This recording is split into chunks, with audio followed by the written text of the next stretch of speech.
ಎಲ್ಲರಿಗೂ ನಮಸ್ಕಾರ. ನಾವು ಹಲವು ರೀತಿಯ ಸಾಂಬಾರುಗಳನ್ನು ಮಾಡ್ತೇವೆ. ಅದರಲ್ಲಿ ಒಂದು ನುಗ್ಗೆಕಾಯಿ ಬಿದ್ದರೆ ಆ ಒಂದು ಸಾಂಬಾರಿನ ಪರಿಮಳವೇ ಅತ್ಯಂತ ಒಂದು ವಿಭಿನ್ನವಾಗಿರ್ತದೆ.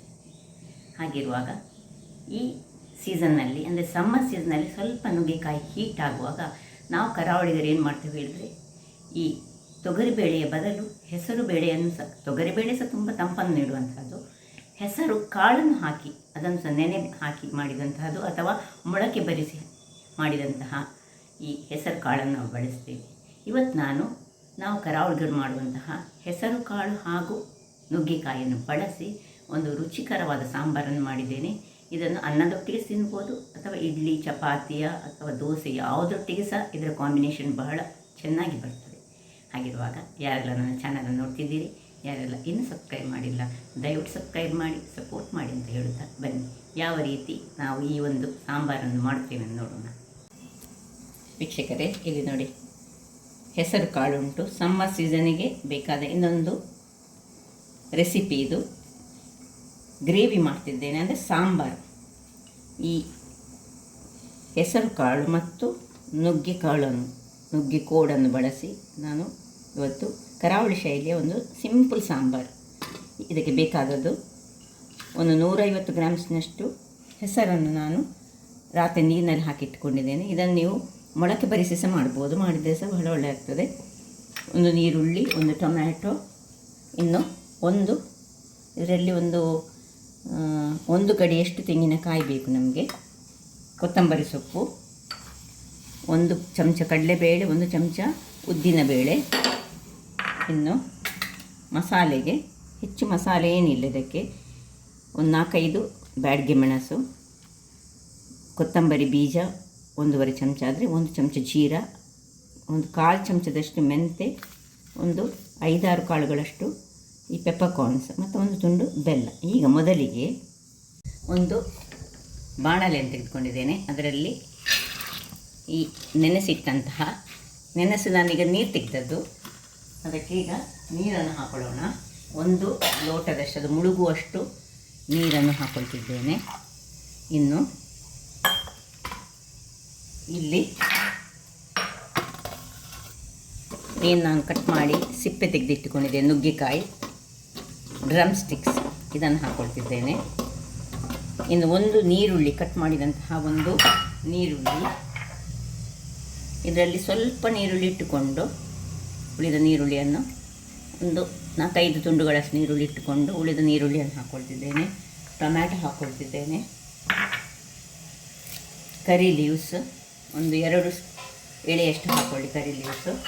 ಇನ್ನು ಕೊತ್ತಂಬರಿ ಸೊಪ್ಪು ಇಷ್ಟನ್ನು ಹಾಕಿ ಇದರ ಮುಚ್ಚಳವನ್ನು ಮುಚ್ಚಿಕೊಂಡು ಸ್ವಲ್ಪ ಸಹ ನೀರು ಹಾಕ್ಕೊಳ್ಳೋಣ.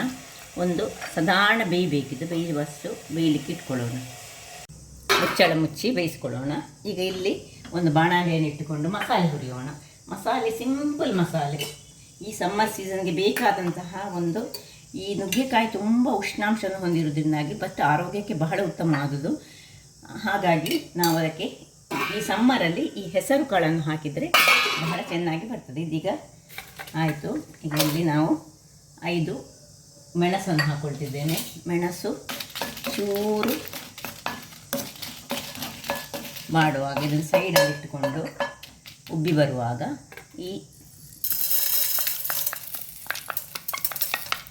ಉದ್ದಿನಬೇಳೆ ಮತ್ತು ಕಡಲೆಬೇಳೆಯನ್ನು ಉರಿ ಮಾತ್ರ ಹದದಲ್ಲಿ ಹಾಕೊಳ್ಳೋಣ. ಇನ್ನು ಕರಿಬೇವಿನ ಸೊಪ್ಪನ್ನು ಹಾಕ್ಕೊಳ್ತಿದ್ದೇನೆ. 3 ದಳದಷ್ಟು ಹಾಕ್ಕೊಳ್ಳಿ ಕರಿಬೇವಿನ ಸೊಪ್ಪು. ಕರಿಬೇವಿನ ಸೊಪ್ಪು ಇದಕ್ಕೆ ಪರಿಮಳವನ್ನು ಕೊಡುವಂತಹದ್ದು.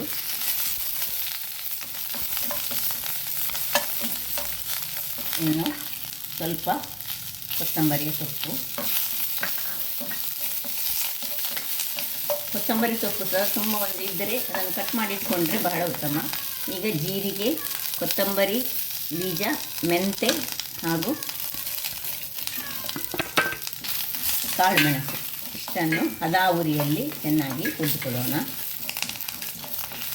ಸ್ವಲ್ಪ ಈ ಕಡಲೆಬೇಳೆ ಮತ್ತು ಉದ್ದಿನಬೇಳೆ ಒಂಚೂರು ಕಲರ್ ಚೇಂಜ್ ಆಗಬೇಕು, ಅಷ್ಟು ತನಕ ಹುರಿದುಕೊಂಡು ಆಫ್ ಮಾಡ್ಕೊಳ್ಳೋಣ. ಆಫ್ ಮಾಡಿಕೊಂಡ ಮೇಲೆ ಸ್ವಲ್ಪ ತೆಂಗಿನ ತುರಿ ಬೇಕು ನಮಗೆ. ಸ್ವಲ್ಪ ನೋಡಿ, ತೆಂಗಿನ ತುರಿಯನ್ನು ಸ್ವಲ್ಪ ಇದರಲ್ಲಿ ಬಿಸಿಯಲ್ಲಿ, ಕಬ್ಬಿಣದಾದ್ರಿಂದಾಗಿ ಅದು ಅದರಲ್ಲೇ ಬಿಸಿಯಾಗಿರ್ತದೆ. ಸೊ ಒಂದು ಫುಲ್ಲು ಹ್ಯಾಂಡ್ ಫುಲ್ಲಷ್ಟು ನಮಗೆ ತೆಂಗಿನ ತುರಿ ಬೇಕು. ತೆಂಗಿನ ತುರಿಗೆ ಅದರೊಟ್ಟಿಗೆ 1 ಚಮಚದಷ್ಟು ಹಳದಿಯ ಪುಡಿ ಹಾಕ್ಕೊಳ್ತಿದ್ದೇನೆ. ಹಳದಿ ಪುಡಿಯೊಟ್ಟಿಗೆ ಬೆಳ್ಳುಳ್ಳಿ 2 ಹಾಕ್ಕೊಳ್ತಿದ್ದೇನೆ.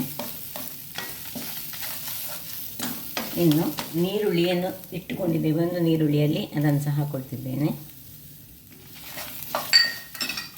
ಇದನ್ನು ಆಫ್ ಮಾಡಿಕೊಂಡು ಹಾಕ್ಕೊಂಡದೆಲ್ಲ. ಇನ್ನೀಗ ಇದನ್ನು ಇದರಲ್ಲೇ ಬಿಸಿಯಲ್ಲಿ ಅದು ತಣ್ಣಗಾಗಲು ಬಿಡೋಣ. ವೀಕ್ಷಕರೇ, ಇಲ್ಲಿ ನೋಡಿ 5 ನಿಮಿಷ ಕಳೆಯಿತು. ಇನ್ನು ಇದಕ್ಕೆ ನೋಡಿ ನೀರೆಲ್ಲ ಆಗ್ತಾ ಬಂತು, ಬೇಯಿತು. ಉಪ್ಪು ಮತ್ತು ಬೆಲ್ಲ ಹಾಕ್ಕೊಂಡು ಸ್ವಲ್ಪ ಇದನ್ನು ತಿರುಗಿಸ್ಕೊಳ್ಳೋಣ. ತಿರುಗಿಸಿಕೊಂಡು ಹೇಗೆ ಉಂಟು ನೋಡಿ, ಬೆಂದಿತ್ತೆಲ್ಲ. ಸೊ ಆಮೇಲೆ ಉಪ್ಪು ಹಾಕ್ಕೊಳ್ಬೇಕು. ಇನ್ನು ಮುಚ್ಚಳ ಮುಚ್ಕೊಳ್ಳೋಣ. ಒಂದು ಸಣ್ಣ ಉರಿಯಲ್ಲಿ ಅದು ಹಾಗೆ ಇರುವಾಗ ಇಲ್ಲಿ ಮಸಾಲೆ ತಣ್ಣಗಾಗಿದೆ. ಇದಕ್ಕೆ ಒಂದು ಸಣ್ಣ ತುಂಡು ಹುಳಿ ಇಲ್ಲದಿದ್ದರೆ ಅದರೊಟ್ಟಿಗೆ ಬಿಂಬುಳಿಯನ್ನು ಹಾಕಿ ಸಹ ಬೇಯಿಸ್ಕೊಳ್ಬೋದು. ಬಿಂಬುಳಿ ಇದ್ದರೆ ಬಿಂಬುಳಿ ಸಾಕ್ತದೆ, ಅಥವಾ ಒಂದು ಹುಳಿ.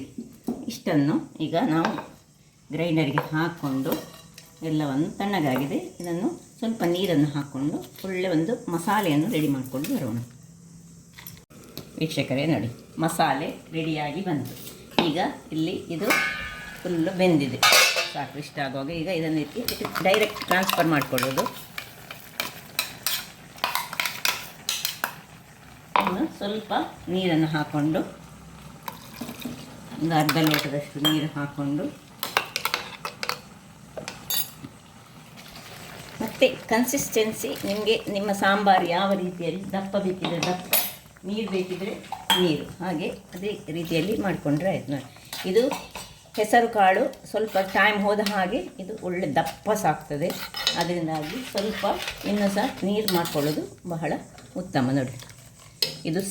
ಇದು ಖಾಲಿ ಅನ್ನದೊಟ್ಟಿಗೆ ತಿನ್ನಲಿಕ್ಕೆಲ್ಲ, ದೋಸೆ ಆಗಲಿ ಚಪಾತಿ ಆಗಲಿ ಯಾವುದನ್ನು ತಿನ್ನಲಿಕ್ಕೆ ಸಹ ಬಹಳ ಸೂಪರಾಗಿ ಬರುವಂಥದ್ದು. ಈಗ ಉಪ್ಪು ಎಲ್ಲ ಸರಿ ಉಂಟು ನೋಡ್ಕೊಳ್ಳೋಣ. ಉಪ್ಪು ಸ್ವಲ್ಪ ಚಪ್ಪೆ ಉಂಟು, ಸ್ವಲ್ಪ ಉಪ್ಪನ್ನು ಹಾಕೊಳ್ಳೋಣ. ಸೊ ಮುಚ್ಚಿ ಒಂದು ಕುದಿ ಬರಲು ಬಿಡೋಣ. ನೋಡಿ, ನನ್ನ ದೋಸೆ ಸಹ ಇಲ್ಲಿ ರೆಡಿ ಆಗ್ತಾ ಉಂಟು ಇದರೊಟ್ಟಿಗೆ ತಿನ್ನಲಿಕ್ಕೆ. ಇದಕ್ಕೊಂದು ಈಗ ಒಗ್ಗರಣೆ ಬೇಕು. ಗ್ಯಾಸಲ್ಲಿ ಒಂದು ಬಾಣಲೆಯನ್ನು ಇಟ್ಕೊಂಡಿದ್ದೇನೆ, ಅಂದರೆ ಒಗ್ಗರಣೆಗೋಸ್ಕರ. ಇಲ್ಲಿ ಒಂದು 3 ಚಮಚದಷ್ಟು ಎಣ್ಣೆ. ಅಷ್ಟು ಎಣ್ಣೆ ಬಿಸಿ ಆಗುವಾಗ ಇಲ್ಲಿ ಬೆಳ್ಳುಳ್ಳಿಯನ್ನು ಒಂದು 5-6 ಬೆಳ್ಳುಳ್ಳಿ. ಇದಕ್ಕೆ ಬೆಳ್ಳುಳ್ಳಿಯ ಒಗ್ಗರಣೆ ಬಹಳ ಚೆನ್ನಾಗಿ ಬರ್ತದೆ. ಇದು ನಾವು ಹೆಚ್ಚಾಗಿ ತುಳುವರು ಮಾಡುವಂತಹದ್ದು. ಹೆಚ್ಚು ಬೆಳ್ಳುಳ್ಳಿ ಹಾಕ್ಕೊಂಡೆ. ಇನ್ನು ಸಾಸಿವೆ ಒಂದು ಸಿಡಿಯುವಾಗ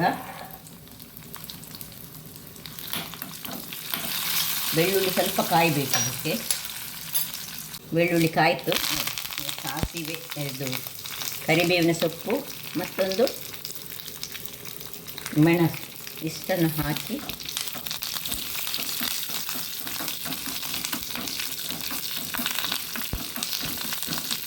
ಸಾಕು. ಇಷ್ಟ ಆಗುವಾಗ ಇದನ್ನು ಆಫ್ ಮಾಡಿಕೊಳ್ಳೋಣ. ಆಫ್ ಮಾಡಿಕೊಂಡು ಇಲ್ಲಿ ನೋಡಿ, ಇದು ಕುದ್ದಿದೆ ಸಹ, ಕುದೀತಾ ಉಂಟು. ಇದನ್ನು ತೆಗೆದು ಇದಕ್ಕೆ ಶಿಫ್ಟ್ ಮಾಡ್ಕೊಂಡು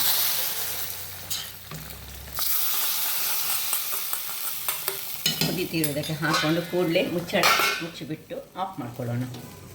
ಈಗ ಸರ್ವಿಂಗ್ ಟೈಮ್ ನೋಡಿ, ಏನು ಘಮ ಘಮ ಘಮ ಗಮಿಸ್ತಾ ಉಂಟು. ಇದು ನಮ್ಮ ನೇಬರ್ ಕೊಟ್ಟಂತಹ ಒಂದು ನುಗ್ಗೆಕಾಯಿ, ಅವರ ಮನೆಯಲ್ಲೇ ಬೆಳೆದದ್ದು, ಬಹಳ ಚೆನ್ನಾಗಿ ಸಹ ಉಂಟು, ಎಳೆಯದಾಗಿ ಉಂಟು. ಈ ಸಮ್ಮರ್ ಸೀಸನಲ್ಲಿ ಖಾಲಿ ನುಗ್ಗೆಕಾಯಿಯನ್ನು ಹೆಚ್ಚು ಯೂಸ್ ಮಾಡಬಾರ್ದು. ಅದರೊಟ್ಟಿಗೆ ಈ ತಂಪನ್ನು ನೀಡುವಂತಹ ಬೀಜಗಳನ್ನು ಹಾಕ್ಕೊಂಡು ಒಂದು ತೊಗರಿಬೇಳೆ ಸಾಕ್ತದೆ. ಇದೇ ತೊಗರಿಬೇಳೆ ಬೇಡದಿದ್ದರೆ ನಿಮಗೆ ಹೆಸರು ಕಾಳು, ಆರೋಗ್ಯಕ್ಕೆ ಬಹಳ ಉತ್ತಮವಾದ ಹೆಸರು ಕಾಳಿನ ಹಾಗೂ ನುಗ್ಗೆಯ ಸಾಂಬಾರು ರೆಡಿಯಾಗಿದೆ. ಬಹಳ ಚೆನ್ನಾಗಿ ಬರ್ತದೆ. ಇದರ ಮೇಲೆ ಸ್ವಲ್ಪ ಕೊತ್ತಂಬರಿ ಸೊಪ್ಪು ಬೇಕಿದ್ದರೆ ನಾವು ಹಾಕ್ಕೊಳ್ಬೋದು. ರುಚಿಕರವಾದ ಸಾಂಬಾರು ರೆಡಿ ಆಯಿತು. ಹಾಗಾದರೆ ನನ್ನ ಈ ಕುಕಿಂಗ್ ಚಾನಲ್ ನಿಮಗೆ ಇಷ್ಟ ಆದರೆ ಬೋಳೂರು ಸುವರ್ಣ ಚಾನಲನ್ನು ಲೈಕ್ ಮಾಡಿ, ಶೇರ್ ಮಾಡಿ ಹಾಗೂ ಸಬ್ಸ್ಕ್ರೈಬ್ ಮಾಡಿ ಹಾಗೂ ನನ್ನ ಇನ್ಸ್ಟಾಗ್ರಾಮ್ ಪೇಜನ್ನು ಫಾಲೋ ಮಾಡಿ. ಧನ್ಯವಾದಗಳು.